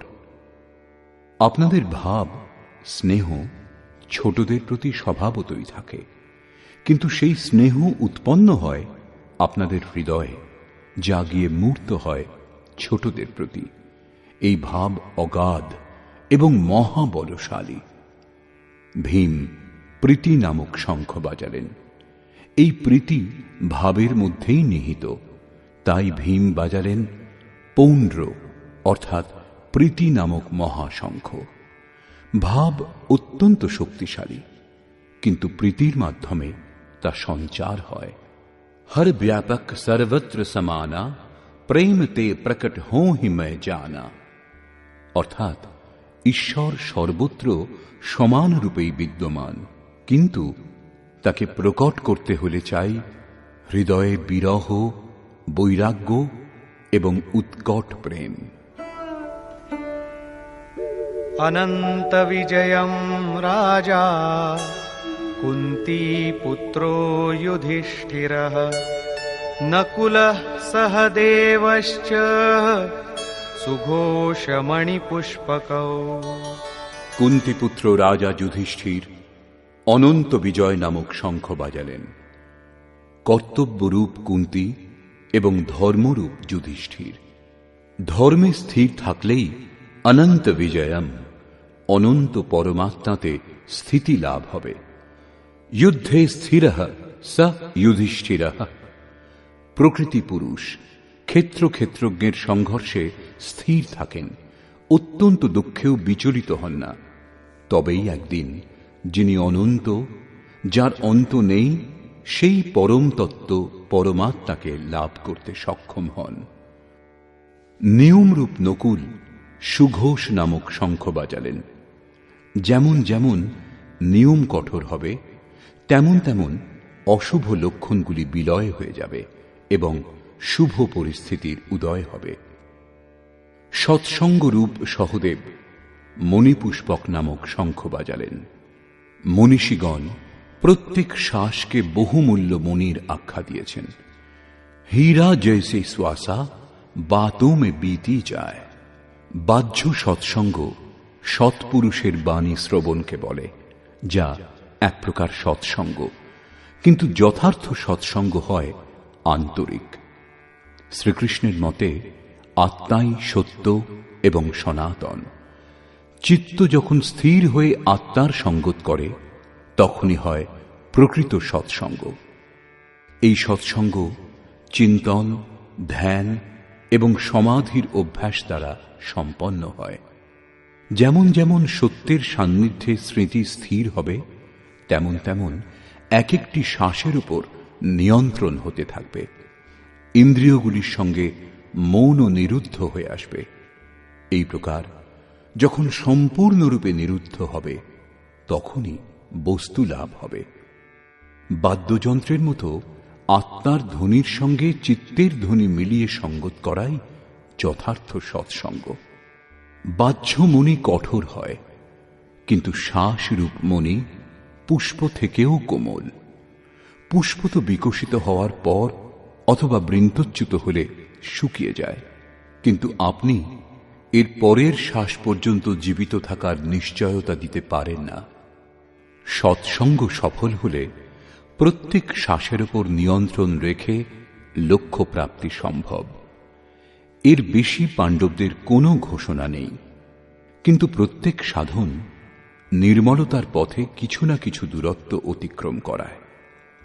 অতঃপর বললেন,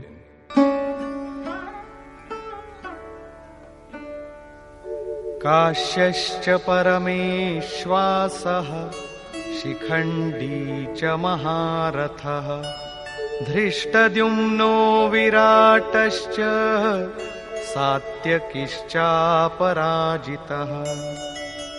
কায়ারূপ কাশী। পুরুষ যখন চারিদিক থেকে মন ও ইন্দ্রিয় সমূহকে সংযত করে কায়াতেই কেন্দ্রিত করেন, তখন পরমেশ্ববাসঃ পরম ঈশে বাস করার অধিকারী হন। পরম ঈশ্বর তত্ত্বে অবস্থান দিতে সক্ষম কায়াকেই কাশী বলে। কায়াতেই পরম ঈশ্বরের নিবাস। পরমেশ্ববাসের অর্থ শ্রেষ্ঠ ধনুর্ধারী নয়, পরন্তু পরম ঈশ বাস। শিখাসূত্রের ত্যাগই শিখণ্ডী। সাধনাপথের কিছু ভ্রান্ত ব্যক্তিরা আজকাল মুণ্ডিত মস্তকে সূত্রের নামে গলার উপবিদ খুলে রাখে, অগ্নি ত্যাগ করে এবং একেই সন্ন্যাস বলে। এই ধারণা সম্পূর্ণ ভুল।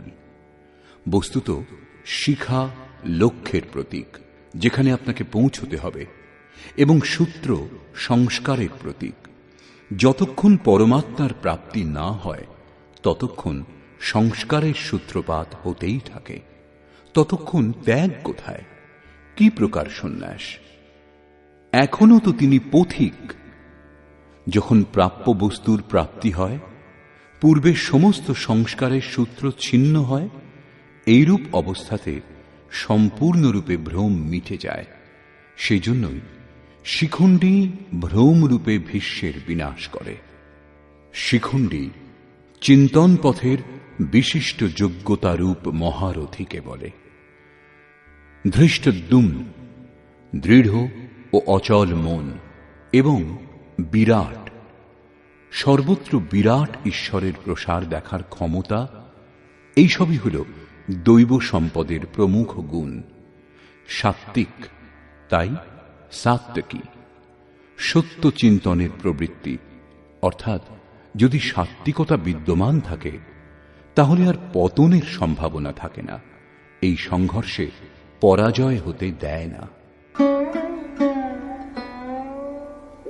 দ্রুপদো দ্রৌপদেয়াশ্চ সর্বশঃ পৃথিবীপতে সৌভদ্রশ্চ মহাবাহুঃ শঙ্খান দধ্মুঃ পৃথক পৃথক। অচল পদে প্রতিষ্ঠা দাতা দ্রুপদ এবং ধ্যানরূপ দ্রৌপদীর পঞ্চপুত্র সহৃদয়তা, বাৎসল্য, লাবণ্য, সৌম্যতা এবং স্থিরতা। এরা সাধন পথের শ্রেষ্ঠ সহায়ক মহারথী এবং দীর্ঘ বাহুযুক্ত অভিমন্যু। এরা সকলেই পৃথক পৃথক শঙ্খ বাজালেন। বাহু কার্যক্ষেত্রের প্রতীক। মন যখন ভয়মুক্ত হয় তখন তার শক্তি বহু দূর পর্যন্ত প্রসার লাভ করে। হে রাজন, এরা সকলেই পৃথক পৃথক শঙ্খ বাজালেন। কিছু কিছু দূরত্ব সকলেই অতিক্রম করান। এদের পালন আবশ্যক, তাই এদের নাম উল্লেখ করা হয়েছে। এছাড়া কিছু দূরত্ব যেটুকু বাকি থাকে তা মন ও বুদ্ধির অতীত। ভগবান স্বয়ং অন্তঃকরণে জাগ্রত হয়ে তা অতিক্রম করান, দৃষ্টিরূপে আত্মার রথী হয়ে যান এবং সম্মুখে দণ্ডায়মান হয়ে নিজের পরিচয় দেন।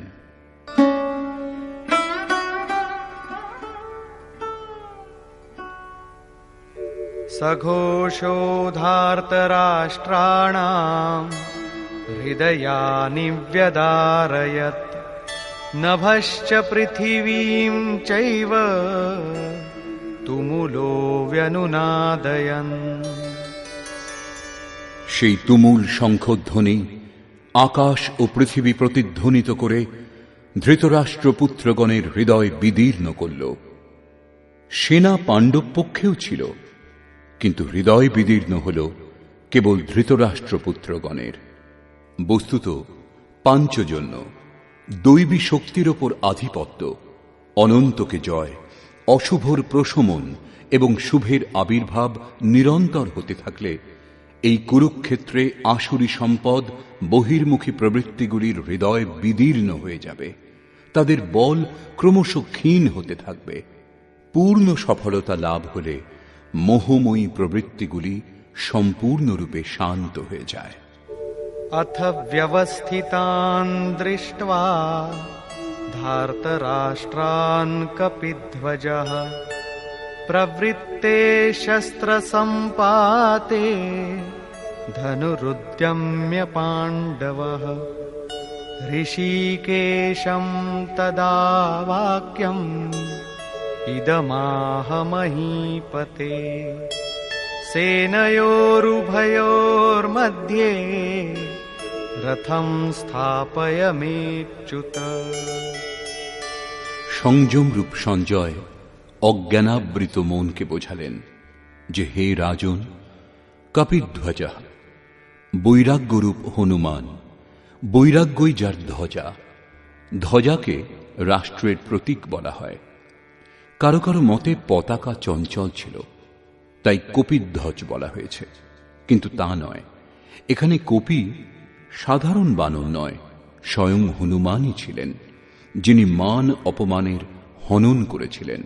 সমমান নিরাদর আদরহি। প্রকৃতির বিষয়বস্তু থেকে আসক্তির ত্যাগই বৈরাগ্য। অতএব বৈরাগ্যই যার ধ্বজা। সেই অর্জুন ব্যবস্থিত রূপে ধৃতরাষ্ট্রের পুত্রগণকে দাঁড়িয়ে থাকতে দেখে শস্ত্র চালনার মুহূর্তে ধনুক তুলে ঋষিকেশম, যিনি হৃদয়ের সর্বস্বের জ্ঞাতা, সেই যোগেশ্বর শ্রীকৃষ্ণকে বললেন, হে অচ্যুত, অর্থাৎ যিনি কখনো চ্যুত হন না, আমার রথ উভয় সেনার মধ্যে স্থাপন করুন। এখানে সারথীকে আদেশ দেওয়া নয়, ইষ্টের অর্থাৎ সদ্গুরুর প্রতি অনুরোধ করা হয়েছে। কেন স্থাপন করবেন? यावदेतान्निरीक्षेऽहम् योद्धुकामानवस्थितान् कैर्मया सह योद्धव्यम् अस्मिन् रणसमुद्यमे। যতক্ষণ আমি যুদ্ধার্থে অবস্থিত এদের উত্তম রূপে নিরীক্ষণ না করি যে এই মহারণে আমাকে কাদের সঙ্গে যুদ্ধ করতে হবে এবং কে কে আমার সঙ্গে যুদ্ধ করার যোগ্য। योत्स्यमानानवेक्षेऽहम् य एतेऽत्र समागताः धार्तराष्ट्रस्य दुर्बुद्धेर् युद्धे प्रियचिकीर्षवः।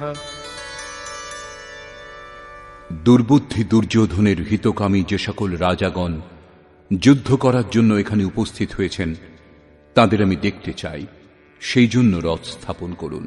মোহরূপ দুর্যোধন, মোহমুগ্ধ প্রবৃত্তিসমূহের হিতাকাঙ্ক্ষী যে সকল রাজাগণ যুদ্ধ করবার জন্য এখানে উপস্থিত হয়েছেন তাদেরকে আমি দেখে নিই। সঞ্জয় উবাচ।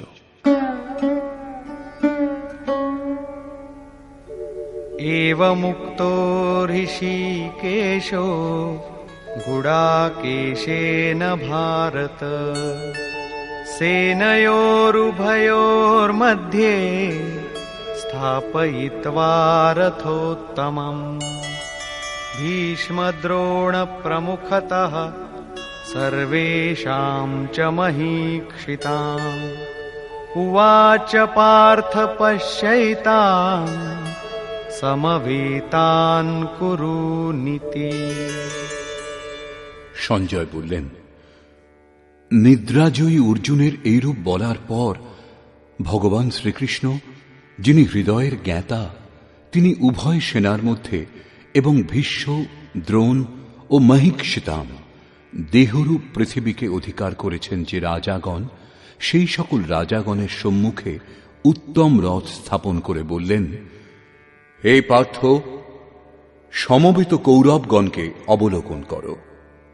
এখানে উত্তম রথের অর্থ সোনার উপর নির্মিত রথ নয়। সংসারে উত্তমের পরিভাষা নশ্বর বস্তুর অনুকূলতা প্রতিকূলতার উপর দেওয়া হয়, কিন্তু এই পরিভাষা পূর্ণ নয়, যা আমাদের আত্মা অর্থাৎ স্বরূপের সঙ্গে সর্বদা সহযোগিতা করে, তাই একমাত্র উত্তম, যার পর অনুত্তম অর্থাৎ মলিনতা বলে আর কিছু থাকে না।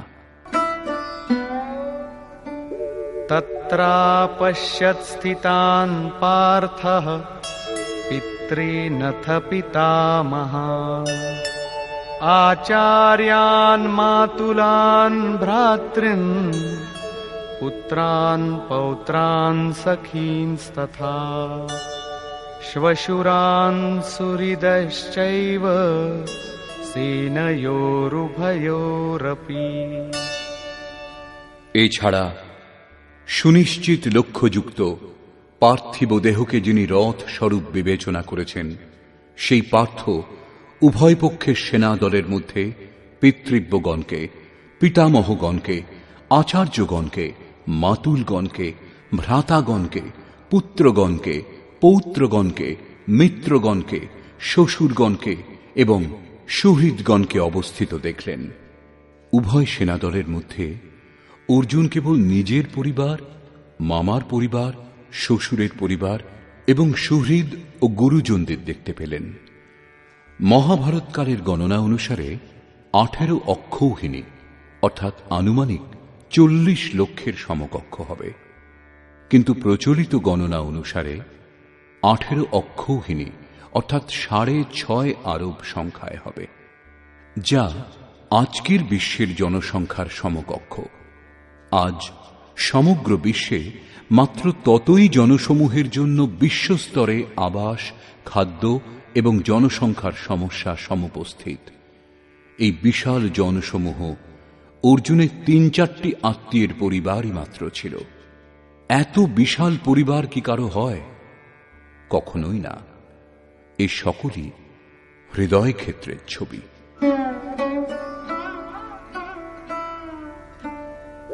তান সমীক্ষ্য স কৌন্তেয়ঃ সর্বান বন্ধূনবস্থিতান কৃপয়া পরয়াবিষ্টো বিষীদন্নিদমব্রবীৎ। কুন্তিপুত্র অর্জুন সেই বন্ধুগণকে যুদ্ধক্ষেত্রে অবস্থিত দেখে অত্যন্ত করুণাপূর্ণ হয়ে শোক করতে লাগলেন, কারণ দেখলেন এরা সকলেই তাঁর নিজের আত্মীয় স্বজন। অতএব বললেন, অর্জুন উবাচ।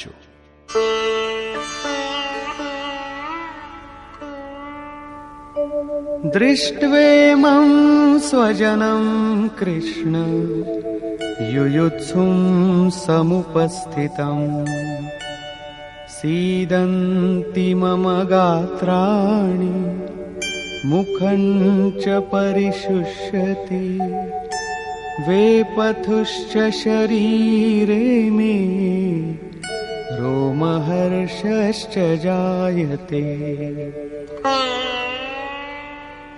হে কৃষ্ণ, আত্মীয় স্বজনকে যুদ্ধার্থ উপস্থিত দেখে আমার অঙ্গ প্রত্যঙ্গাদি অবসন্ন, আমার মুখ শুষ্ক হচ্ছে, আমার শরীর কম্পিত ও রোমাঞ্চিত হচ্ছে।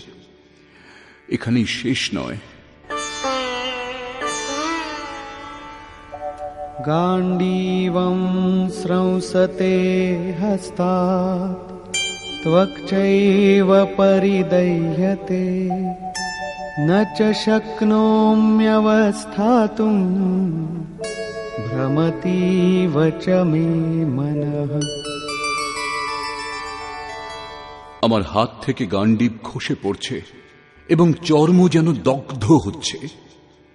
অর্জুন সন্তপ্ত হয়ে উঠছেন যে এই যুদ্ধ কি ধরনের, যার মধ্যে শুধু স্বজনই দাঁড়িয়ে। অর্জুনের ভ্রম হয়েছিল। তিনি বললেন, এখন আমি দাঁড়াতেও অসমর্থ, এখন এর বেশি আমার দেখার সামর্থ্য নেই। निमित्तानि च पश्यामि विपरीतानि केशव न च श्रेयोनुपश्यामि हत्वा स्वजनमाहवे।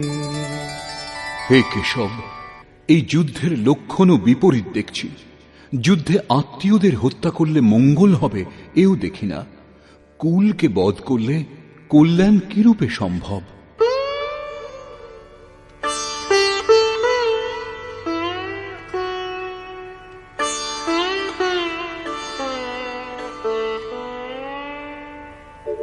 न काङ्क्षे विजयं कृष्ण न च राज्यं सुखानि च किन्नो राज्येन गोविन्द किं भोगैर्जीवितेन वा।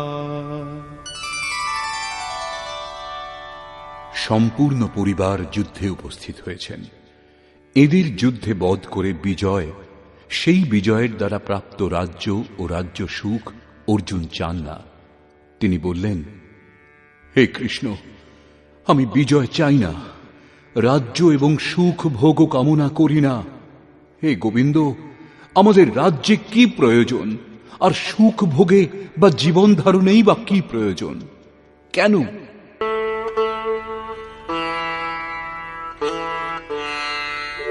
येषामर्थे काङ्क्षितं नो राज्यं भोगाः सुखानि च तैमेव स्थिता युद्धे प्राणांस् त्यक्त्वा धनानि च। যাদের জন্য রাজ্য ভোগ ও সুখাদি আমার অভিলষিত, সেই স্বজনগণই প্রাণের আশা ত্যাগ করে যুদ্ধে উপস্থিত হয়েছেন। আমার রাজ্য অভিলষিত ছিল কিন্তু পরিবার নিয়ে, ভোগ সুখ ও ধনাদির পিপাসা ছিল কিন্তু তার স্বজন ও পরিবারকে নিয়ে ভোগ করাচ্ছিল। কিন্তু যখন তারা সকলেই প্রাণের আশা ত্যাগ করে যুদ্ধে উপস্থিত হয়েছেন, তখন আমার সুখ ভোগ বা রাজ্যের প্রয়োজন নেই। এ সকলই এদের জন্য প্রিয় ছিল। এদের থেকে পৃথক হয়ে এ সকলের আমার আর প্রয়োজন নেই। যতক্ষণ পরিবার থাকে ততক্ষণ এই কামনাগুলিও থাকে। কুঁড়ে ঘরে বাস করে যে ব্যক্তি, সেও নিজের পরিবার, বন্ধু এবং আত্মীয়দের বধ করে বিশ্বের সাম্রাজ্য স্বীকার করবে না। অর্জুনের বক্তব্য এই যে ভোগ, যুদ্ধে জয়লাভ আমি চেয়েছিলাম, কিন্তু যাদের জন্য চেয়েছিলাম যখন তারাই থাকবে না, তখন আর আমার ভোগের কি প্রয়োজন? এই যুদ্ধে আমি কাকে বধ করব?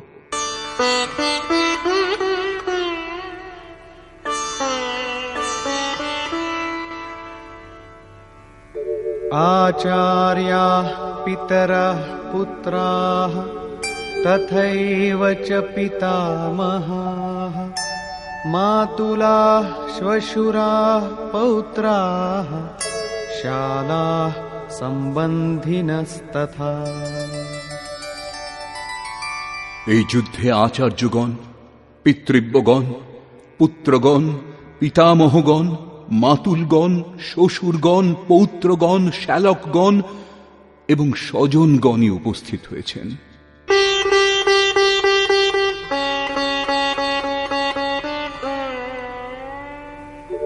एतान्न हन्तुमिच्छामि घ्नतोऽपि मधुसूदन अपि त्रैलोक्यराज्यस्य हेतोः किन्नु मही कृते। হে মধুসূদন, এরা আমাকে বধ করলেও ত্রৈলোক্য রাজ্যের জন্য আমি এদের বধ করতে চাই না। পৃথিবী মাত্র রাজ্যের জন্য কি কথা। 18 অক্ষৌহিনী সেনার মধ্যে অর্জুন কেবল নিজের পরিবারকেই দেখতে পেয়েছিলেন। এত অধিক স্বজন বাস্তবে কারা? বস্তুত অনুরাগী অর্জুন। সাধন ভজনের শুরুতে প্রত্যেক অনুরাগী সম্মুখে এই সমস্যাই দেখা দেয়। সকলেই চায় সাধন ভজন করে পরম সত্যকে লাভ করতে, কিন্তু জ্ঞানী সদ্গুরুর সংরক্ষণে অনুরাগী সাধক যখন ক্ষেত্রজ্ঞের সংঘর্ষ অনুভব করেন, তাকে কার কার সঙ্গে যুদ্ধ করতে হবে বুঝতে পারেন, তখনই হতাশ হয়ে পড়েন। তিনি চান তার পিতার পরিবার, শ্বশুরের পরিবার, মামার পরিবার, সুহৃদ, বন্ধু এবং গুরুজন সবাই সঙ্গে থাকুন, সকলেই সুখী থাকুন এবং এদের সকলকে সুস্থিত করে তিনি পরমাত্মস্বরূপ লাভও করে নেবেন। কিন্তু যখন জানতে পারেন আরাধনার পথে অগ্রসর হতে হলে পরিবার ত্যাগ করতে হবে, এই সম্বন্ধগুলির মোহ থেকে মুক্ত হতে হবে, তখনই তিনি অধীর হয়ে ওঠেন। পূজ্য মহারাজজি বলতেন, মৃত্যু হওয়া এবং সাধু হওয়া একই ব্যাপার। সাধুর জন্য এই পৃথিবীতে কেউ জীবিত থাকলেও গৃহ সম্বন্ধীয় কেউই থাকবে না। যদি থাকে তাহলে সম্বন্ধ বিদ্যমান, মোহ শেষ হয়েছে কোথায়? পূর্ণ ত্যাগ অর্থাৎ সম্বন্ধের অস্তিত্ব বিলীন হবার পরেই সাধক জয়লাভ করেন।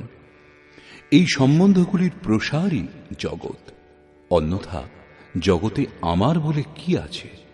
তুলসীদাস কহ চিদ বিলাস জগ বুঝত বুঝত বুঝে, অর্থাৎ মনের প্রসারই এই জগৎ। যোগেশ্বর শ্রীকৃষ্ণ মনের প্রসারকেই জগৎ বলে সম্বোধন করেছেন। যিনি এর প্রভাব রোধ করতে সক্ষম হয়েছেন, তিনি চরাচর বিশ্ব জয় করেছেন। ইহৈব তৈর্জিতঃ সর্গো এষাম সাম্যে স্থিতম মনঃ। এমন কথা নয় যে কেবল অর্জুনই অধীর ছিলেন। সকলের হৃদয়েই অনুরাগ আছে। প্রত্যেক অনুরাগী ব্যাকুল হন। আত্মীয় স্বজনের স্মৃতি তাকে ব্যাকুল করে। সাধনার আরম্ভে প্রত্যেক সাধক চিন্তা করেন যে ভজন করে কিছু লাভ হলে এদের সঙ্গে তা ভোগ করা যাবে, সকলেই সুখী হবে। কিন্তু যখন এরা সঙ্গে থাকবে না, তখন সুখের আর কি প্রয়োজন? অর্জুনের দৃষ্টি রাজ্য সুখ পর্যন্তই সীমাবদ্ধ ছিল। তিনি ত্রিলোকের সাম্রাজ্যকেই সুখের পরাকাষ্ঠা ভেবেছিলেন। এর বেশি কোনো সত্য আছে একথা অর্জুন এখনো জানেন না।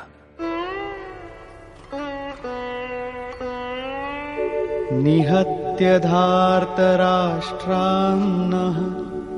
কা প্রীতি স্যাজ্জনার্দন পাপমেবাশ্রয়েদস্মাन् হত্বৈতানাততায়িনঃ।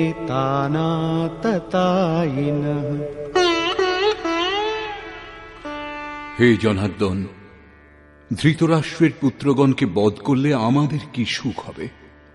যেখানে ধৃতরাষ্ট্র অর্থাৎ ধৃষ্টতার রাষ্ট্র তার থেকে উৎপন্ন মোহরূপ দুর্যোধনাদিকে বধ করলে আমাদের কি আনন্দ হবে? এই সকল আততায়ীকে হত্যা করলে আমাদের পাপই আশ্রয় করবে। জীবন যাপনের তুচ্ছ লাভের জন্য যে অনীতির সাহায্য নেয় তাকে আততায়ী বলে, কিন্তু যে আত্মোন্নতির পথে অবরোধ সৃষ্টি করে সে আরো বড় আততায়ী। আত্মদর্শনে বাধক কাম, ক্রোধ, লোভ, মোহ এইসবই আততায়ী।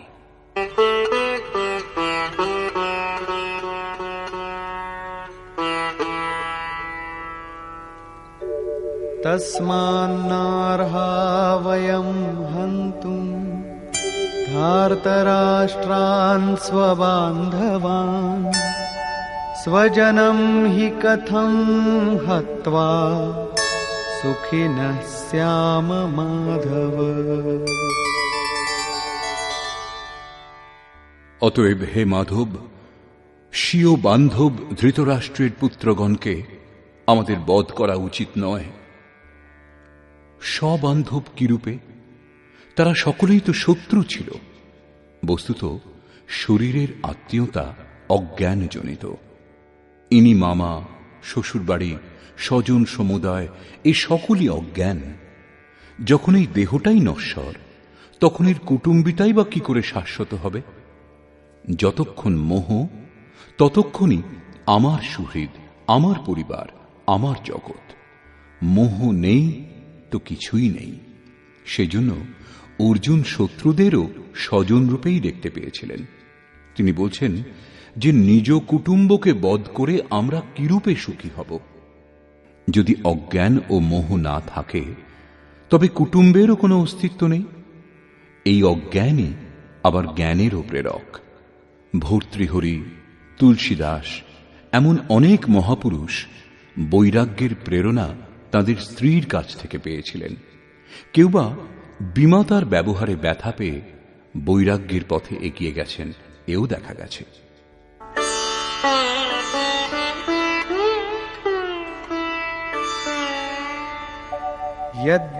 यद्यप्येतेन पश्यन्ति लोभोपहत चेतसः कुलक्षयकृतं दोषं मित्रद्रोहे च पातकम्। যদিও এরা লোভে অভিভূত হয়ে কুলনাশ জনিত দোষ এবং মিত্রদ্রোহে যে পাপ হয় তা দেখছে না, এ দোষ তাদের। তা সত্ত্বেও কথম ন জ্ঞেয়মস্মাভিঃ পাপাদস্মাन् নিবর্তিতুম কুলক্ষয়কৃতম দোষম প্রপশ্যদ্ভির্জনার্দন। হে জনার্দন, কুলনাশ জনিত দোষ উপলব্ধি করেও আমরা এই পাপ থেকে নিবৃত্ত হব না কেন? কেবল আমিই পাপ করছি এমন কথা নয়, আপনিও ভুল করছেন। শ্রীকৃষ্ণের উপরেও দোষারোপ করলেন। এখনো অর্জুন নিজেকে বুদ্ধিতে শ্রীকৃষ্ণের চেয়ে কম মনে করছেন না। প্রত্যেক নতুন সাধক সদ্গুরু শরণাগত হবার পরে এই ধরনের তর্ক করেন এবং নিজে যে কম জানেন তা ভাবেন না। এ কথাই অর্জুনও বলছেন যে এরা না বুঝুক, কিন্তু আমরা তো বুদ্ধিমান। কুলনাশ জনিত দোষের ওপর আমাদের অবশ্যই বিচার করা উচিত। কুলনাশে কি কি দোষ হয়?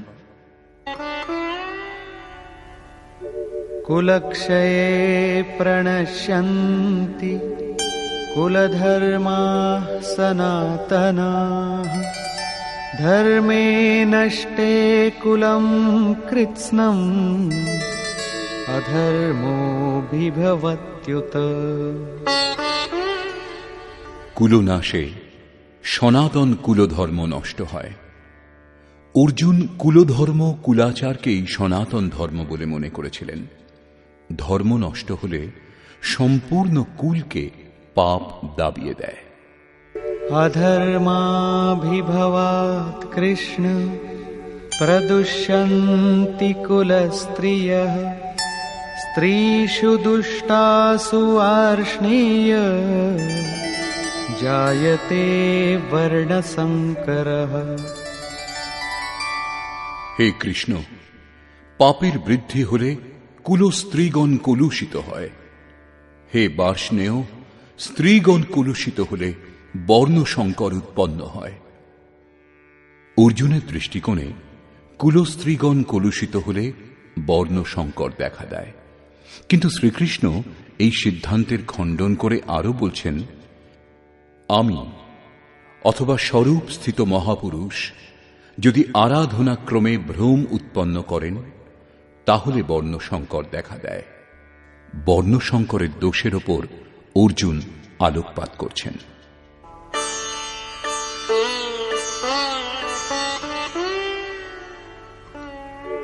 संकरो नरकायैव कुलघ्नानां कुलस्य च पतन्ति पितरो येषां लुप्तपिण्डोदकक्रियाः। বর্ণসংকর হলে কুলনাশকগণ এবং কুল নরকে পতিত হয়। যাদের পিণ্ডক্রিয়া লুপ্ত হয়েছে তাদের পিতৃপুরুষগণ পতিত হন, বর্তমান নষ্ট হয়, পিতৃপুরুষগণ স্খলিত হন এবং উত্তর পুরুষদেরও পতন হবে। শুধু তাই নয়,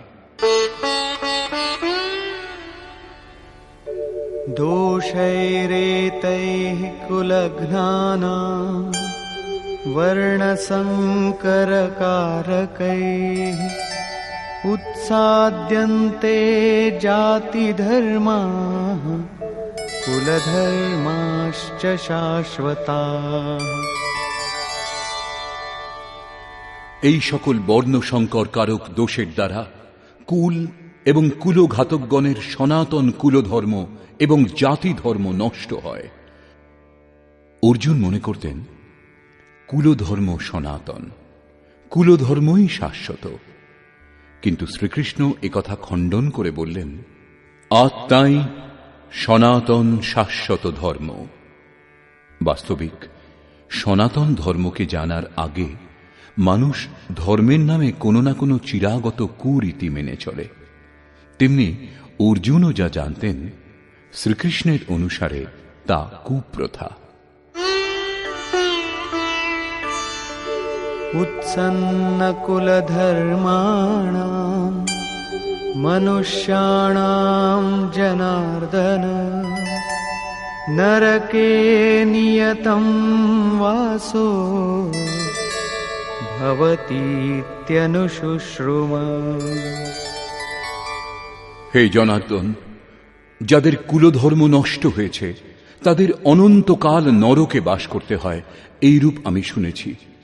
কেবল কুলধর্মই নষ্ট হয় না, পরন্তু শাশ্বত সনাতন ধর্মও নষ্ট হয়ে যায়। যাদের ধর্ম নষ্ট হয় তাদের অনন্তকাল পর্যন্ত নরকে বাস করতে হয়, এটা আমি শুনেছি, দেখিনি, কেবল শুনেছি। अहो बत महत्पापं कर्तुं व्यवसिता वयं यद्राज्यसुखलोभेन हन्तुं स्वजनमुद्यताः। দুঃখের বিষয় যে আমরা বুদ্ধিমান হয়েও মহা পাপ করতে প্রবৃত্ত হয়েছি। রাজ্য সুখের লোভে নিজ কুলকে হত্যা করতে উদ্যত হয়েছি। এখনো পর্যন্ত অর্জুন নিজেকে কম জ্ঞাতা বলে মনে করছেন না। শুরুতে প্রত্যেক সাধক এইরূপই বলেন। মহাত্মা বুদ্ধও বলেছেন, মানুষ আংশিক অবগত হলে নিজেকে মহাজ্ঞানী বলে মনে করেন, যখন অর্ধেকের বেশি অবগত হন তখন নিজেকে মহামূর্খ বলে মনে করেন। তেমনি অর্জুনও নিজেকে জ্ঞানীই ভাবছেন। তিনি শ্রীকৃষ্ণকেই বোঝাচ্ছেন যে এই পাপ থেকে পরম কল্যাণ হবে এমন কথাও নয়, কেবল রাজ্য সুখের লোভে পড়ে আমরা কুলনাশ করতে উদ্যত হয়েছি, খুব ভুল করছি। কেবল আমিই ভুল করছি এমন কথা নয়, আপনিও ভুল করছেন। শ্রীকৃষ্ণকেও নাড়া দিলেন। অবশেষে অর্জুন নির্ণয় করলেন, यदि मामप्रतीकारम् अशस्त्रम् शस्त्रपाणयः धार्तराष्ट्रारणे हन्युः तन्मे क्षेमतरम् भवेत्।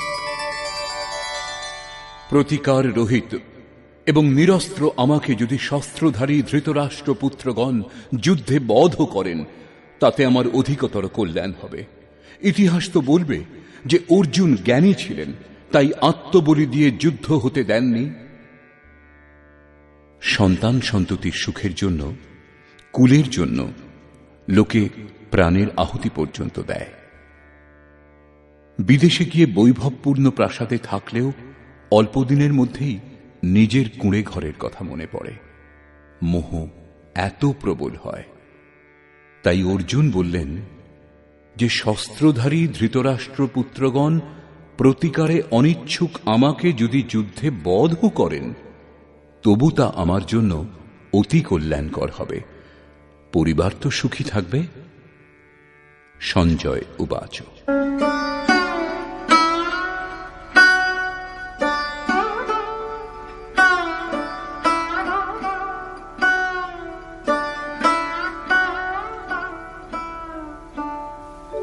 एवमुक्त्वार्जुनः सङ्ख्ये रथोपस्थ उपाविशत् विसृज्य सशरं चापम् शोकसंविघ्नमानसः। সঞ্জয় বললেন, রণভূমিতে শোকসন্তপ্ত অর্জুন এইরূপ বলে ধনুর্বাণ ত্যাগ করে রথের পশ্চাৎ ভাগে বসে পড়লেন, অর্থাৎ ক্ষেত্রজ্ঞের সংঘর্ষ থেকে সরে দাঁড়ালেন। নিষ্কর্ষ। গীতা শাস্ত্রে ক্ষেত্রজ্ঞের যুদ্ধের বর্ণনা করা হয়েছে। ঈশ্বরীয় বিভূতি সম্পন্ন ভগবৎ স্বরূপের সম্যক দর্শন করবার গায়ন হল এই গীতা শাস্ত্র। যে ক্ষেত্রে এই গায়ন সম্পাদন করা হয়, সেই যুদ্ধক্ষেত্র এই শরীর, যার অন্তরালে দুটি প্রবৃত্তি বিরাজমান, ধর্মক্ষেত্র এবং কুরুক্ষেত্র। যুদ্ধে প্রবৃত্ত সেনাসমূহের স্বরূপ এবং তাদের শক্তির আধার বর্ণিত হয়েছে। শঙ্খধ্বনির মাধ্যমে এদের পরাক্রম নির্ধারিত করা হয়েছে। তদনন্তর যে সেনার সঙ্গে যুদ্ধ করাচ্ছিল তাদের নিরীক্ষণ করা হল। এদের গণনা 18 অক্ষৌহিনী, অর্থাৎ প্রায় 6.5 আরব বলা হয়, কিন্তু এরা অনন্ত। এই প্রকৃতির দৃষ্টিকোণ দুটি, একটি ইষ্টোন্মুখী প্রবৃত্তি, দৈবী সম্পদ, দ্বিতীয়টি বহির্মুখী প্রবৃত্তি, আসুরী সম্পদ। দুটিই প্রকৃতি, একটি ইষ্টের দিকে উন্মুখ করে, পরম ধর্ম পরমাত্মার দিকে নিয়ে যায়, অন্যটি প্রকৃতিতে বিশ্বাস করায়। প্রথমে দৈবী সম্পদের বৃদ্ধি করে আসুরী প্রবৃত্তিগুলিকে নিঃশেষ করা হয়। তারপর শাশ্বত সনাতন পরব্রহ্মের দিকদর্শন এবং তাঁতে স্থিতি লাভের পর দৈবী প্রবৃত্তিগুলির প্রয়োজনীয়তাও ফুরিয়ে যায় এবং যুদ্ধের পরিণাম দৃষ্টিগোচর হয়। সৈন্য নিরীক্ষণের সময় অর্জুন কেবল নিজের পরিবারকেই দেখতে পেয়েছিলেন। যাঁদের বধ করার কথা ছিল তাঁরা স্বজনই ছিলেন। জীবের যত দূর পর্যন্ত সম্বন্ধ থাকে, জগতের বিস্তারও তার জন্য তত দূর পর্যন্তই হয়। অনুরাগের আরম্ভিক অবস্থায় পারিবারিক মোহই বাধা দেয়। সাধক যখন দেখেন পরিবারের মধুর সম্বন্ধ থেকে তার এত দূর বিচ্ছেদ হবে যেন তা কখনো ছিল না, তখন তিনি ব্যাকুল হন। স্বজনের প্রতি আসক্তি ত্যাগ করার পথে যত রকমের অকল্যাণই দেখতে পান, তিনি কুপ্রথার মাধ্যমে নিজেকে বাঁচাবার চেষ্টা করেন। ঠিক যেমন অর্জুন করেছিলেন। তিনি বলেছিলেন, কুলধর্মই সনাতন ধর্ম। এই যুদ্ধ হলে সনাতন ধর্ম লোপ পাবে, কুলস্ত্রীগণ ভ্রষ্টা হবে এবং বর্ণসংকর উৎপন্ন হবে। তাদের জন্ম কুল ও কুলনাশকদের অনন্তকাল পর্যন্ত নরকে বাস করার জন্যই হয়ে থাকে। অর্জুন নিজ বুদ্ধি অনুসারে সনাতন ধর্মের রক্ষার জন্য ব্যাকুল ছিলেন। তিনি শ্রীকৃষ্ণকে অনুরোধ করলেন যে আমরা বুদ্ধিমান হয়ে এই মহাপাপ কেন করব, অর্থাৎ শ্রীকৃষ্ণও পাপ করতে যাচ্ছেন। অবশেষে পাপ থেকে বাঁচবার জন্য আমি যুদ্ধ করব না, এই কথা বলে অর্জুন ধনুর্বাণ ত্যাগ করে হতাশ হয়ে রথের পশ্চাৎভাগে বসে পড়লেন। ক্ষেত্রজ্ঞের সংঘর্ষ থেকে সরে দাঁড়ালেন। টিকাকারগণ বর্তমান অধ্যায়ের নামকরণ অর্জুন বিষাদ যোগ করেছেন। অর্জুন অনুরাগের প্রতীক। সনাতন ধর্মের জন্য ব্যাকুল অনুরাগীর বিষাদ যোগই কারণ হয়। এই বিষাদ মনুর হয়েছিল। হৃদয় বহুত দুঃখ লাগ, জন্ম গয়ো হরি ভগত বিনু। সংশয় পড়েই মানুষ বিষাদ করে। অর্জুনের সন্দেহ হয়েছিল যে বর্ণসংকর উৎপন্ন হবে, যারা নরকে নিয়ে যাবে, সনাতন ধর্ম লোপ পাবে, এমন বিষাদও তাঁর হয়েছিল।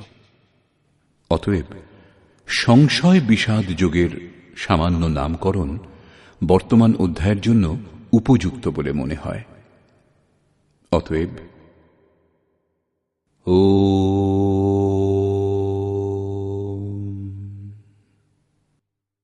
এই প্রকার শ্রীমদ্ ভগবৎ গীতারূপী উপনিষদ এবং ব্রহ্মবিদ্যা তথা যোগশাস্ত্র বিষয়ক শ্রীকৃষ্ণ এবং অর্জুনের সংবাদে সংশয় বিষাদ যোগ নামক প্রথম অধ্যায় পূর্ণ হল।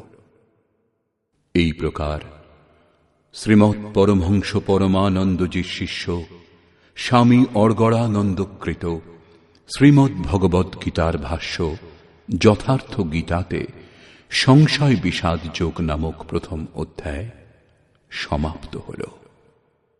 হরি ওম তৎসৎ।